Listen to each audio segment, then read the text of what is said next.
Everyone knows that we are the queens of the oasis. We, the female date palms. We've been in Tunisia for thousands of years. Nowadays, Tunisia is the first exporter of dates in the world, with presence on every continent. But our real empire is around Chott el Djerid, or the country of the palms. There, where the sun, the land and the water have united to favour our blooming. The cult men devote to us begins in spring, when the oasis witness an explosion of colours, emotions and fragrances that the women welcome with ululations and incense. On the top of the male palm trees, the flower, in need of reproduction, lets its spathe explode, freeing the pollen that irresistibly attracts the bees, our lifelong allies. The time has come to free the male flower and to prepare it with reverence for our fertilization.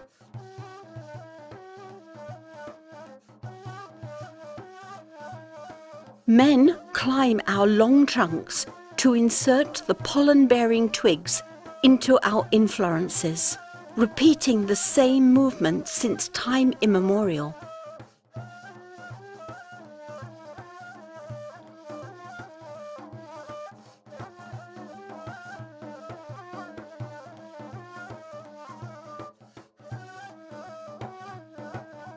At that time, we bend down to them as a sign of recognition. And we let them drink from the very shell of our flowers.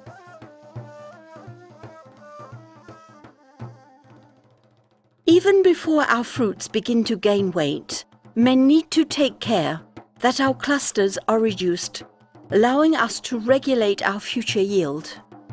As soon as we are freed from this surplus of weight, we prepare ourselves for other actions of thinning and pruning, to which we are entitled as the queens of the oasis. The great care men devote to us allows us to aerate our fruits so that they can gain in size.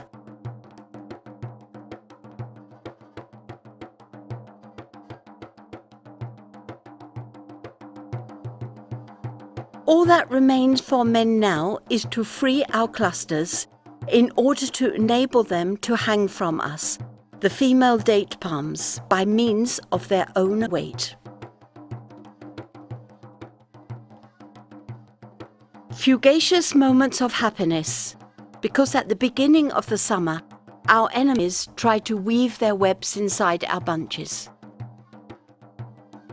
This is why men must remove the stalks left over from the last harvest and the dry palm leaves from the lower part of our foliage to deprive our predators from a favourable backdrop.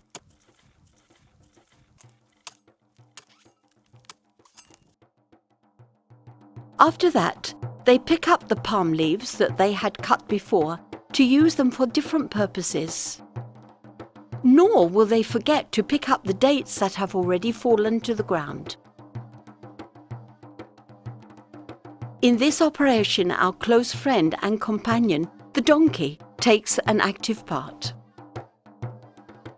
Men know very well that our fruits, at a certain stage of maturity, might be damaged by the autumn rain or by insects which cause them to fall down and burst. That's why, when our dates start to ripen, men come equipped with mosquito nets that are used to protect us. They attach them firmly to our trunks,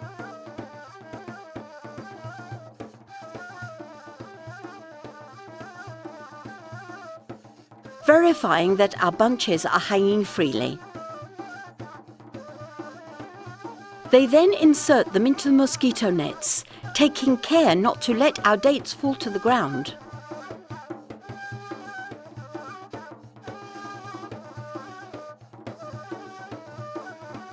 They make sure the mosquito nets are hermetically sealed.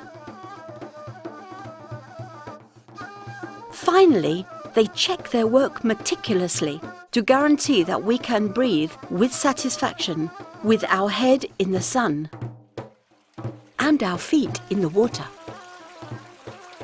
The water, which is intimately linked to the sweat of men, its traditional system of management and distribution was implemented in the 13th century by Ibn Shabat, a Tunisian scholar to whom we owe our past glory. But as our oasis grew larger over the years, men were obliged to apply other water management systems and to even use geothermal water from the heart of the earth.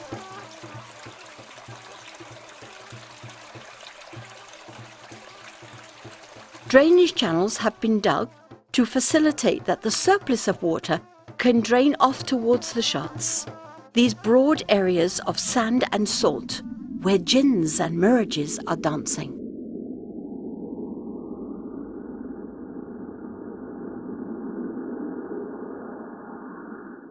Around the month of May, small pieces of fruit called bzar appear. Around June and July, our dates, which are still greenish in colour, grow and are then named blah. They then turn progressively yellow. We call this stage bisr. In September they start to soften and are then called shbeba.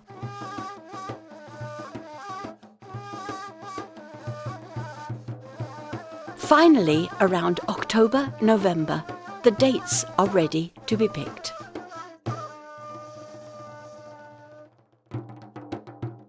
But right before the final stages of maturity, we start to send out impatient requests that echo all over the oasis.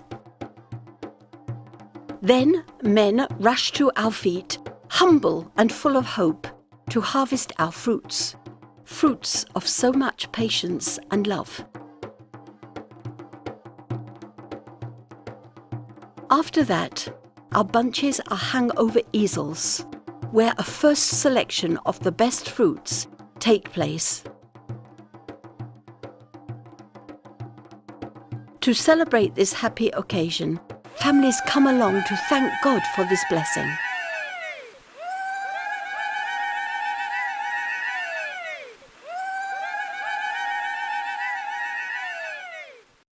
Our dates are then transported to the collection centres and later on to the packing stations, where they are weighed, identified, checked, and stored at a low temperature.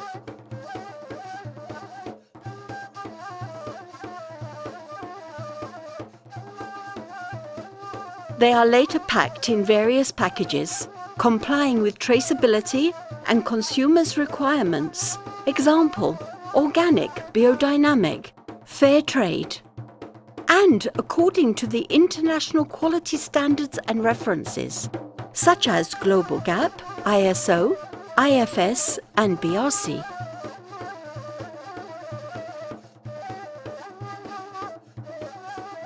The best fruits are then taken to the port. There, ships coming from all over the world open their holds in order to dispatch them to all continents. Our real jewel, the noble Degla de Noor, the finger of light, unique in its colour and taste.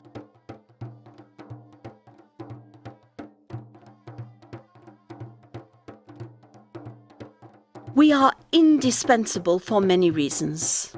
First, our leaves are used to ward off the sand, thus preventing the oasis from being overwhelmed by the dunes. They are also used to craft numerous basketwork items.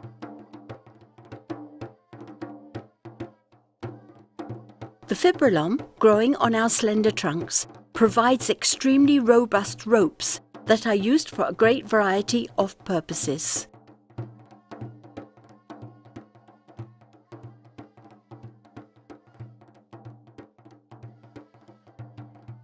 Our sap, extracted from our very heart, is given to the men who can avail themselves of it, to quench their thirst after all they've done for our sake.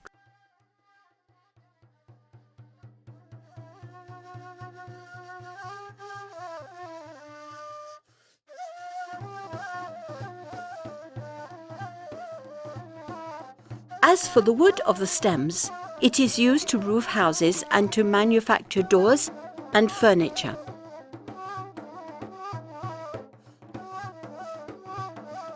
Our fruit stones are used for the preparation of coffee, whereas our flesh, coated in chocolate, is served to strengthen the friendship throughout the oasis.